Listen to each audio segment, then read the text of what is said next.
Hi, welcome to another episode of Hot Takes. Sarah Brindley is the chief executive of the Edinburgh Art Crisis Centre that is at the heart of the massive trans scandal.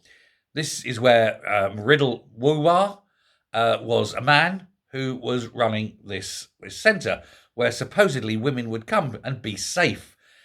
But of course, you cannot be safe when there's a man in there, in your face, questioning you, interjecting himself in very personal matters. These women are vulnerable, either physically vulnerable or emotionally vulnerable. And there is a man wandering around the place, putting them at deep psychological risk. And possibly even physical risk, we never know.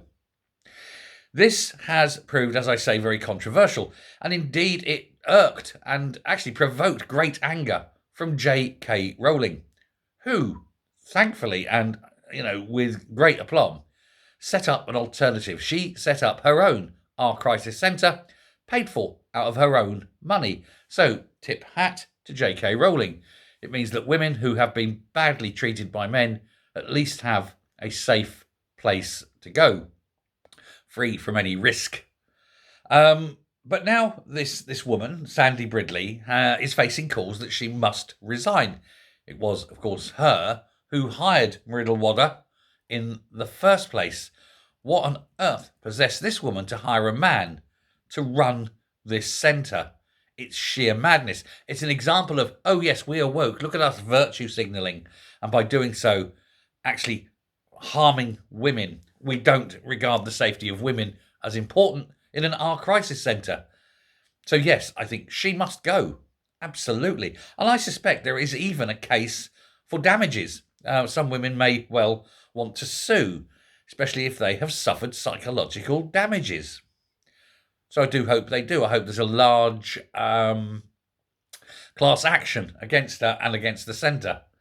But they have released a statement, which I will read to you in a moment. But this is obviously in response to these damning and damaging claims that the survivors of these terrible events were re-traumatised after walking in and finding a man there, which of course is obviously true. They would. And now there's been some heated summit, which has resulted in this statement.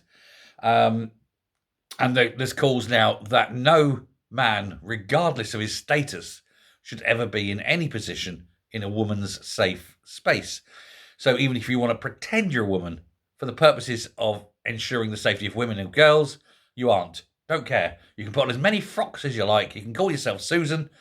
You're still a man. You're just a man in a frock who calls himself Susan. And you've got no business being in women's changing rooms, women's crisis centres, women's DV units, or anywhere else where a woman needs to feel safe. You need psychological help, not social help. There's a big difference. But the calls have been growing for the chief executive of the charity to go.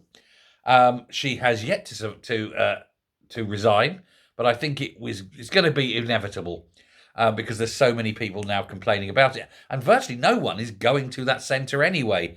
They are receiving money from Edinburgh Council, but that is contingent on helping the numbers that they need to help. And of course, most people now are going to J.K. Rowling's, which is, of course, much safer. Excuse me, my cold is not improving. But women campaigners have insisted she must go. Women campaigners have said it is intolerable, and of course it is, for men to be there, and that this whole issue needs to be examined in the full light of day. There must be a public inquiry. People must have their say. It cannot be a behind closed doors conversation with edicts issued from faceless bureaucrats. It must be open and transparent and above board.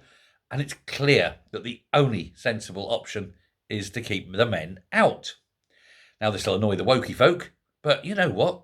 Screw them. I don't have any concerns about the wokey folk at all. Now, in a response, the charity chief insisted that she had not heard any calls to resign. Well, that's probably because she's not answering her emails or her phone and she's in hiding. And she urged the Sunday Mail, who ran in the story originally, to talk to users of the service who would support her. I don't think that's what she wants to do, considering it was users of this survey that broke the story to the paper. These people really are dim, aren't they? Anyway, the paper then received glowing recommendations from women who had experience of dealing with Miss Brindley, but none, strangely, from Ruddle Widwer. This is very, very weird. So anyway, J.K. Rowling has once again piped up. Expelliarmus, I think, is her call when it comes to Sarah Brindley. And she called for her to resign and outlined a horrific story about survivors being let down by her. She wrote on social media that she had to react as she attempted to use our survivors as human shields for her own career. And that's what these people do. They are truly monsters who hide behind virtuousness, behind the woke frontage of, oh, look at me, aren't I great? Aren't I doing my bit for the planet? Yes, sure, some women will suffer, some women will be attacked, some women will be re-arred by men. But hey, it doesn't matter. My career's flying. And that's what Sarah Brindley is doing.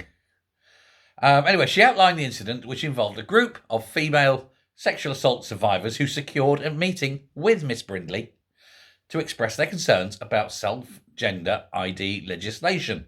And she wrote specifically, the survivors wanted our Crisis Scotland support a woman's right to request a female medical practitioner. Absolutely right. I've had issues where I've had to go to see the doctor and I've requested a male doctor simply because, embarrassment. Why should women be treated any differently? They went to the meeting well aware that they'd be reliving and possibly discussing their own highly traumatic experience, because you can guarantee these woke folk would be dragging that up so that they can sort of re-harm them again. Didn't this happen? Of course they will, because if they can break these women down, then they can destroy them, destroy their arguments, and then maybe stop them from complaining.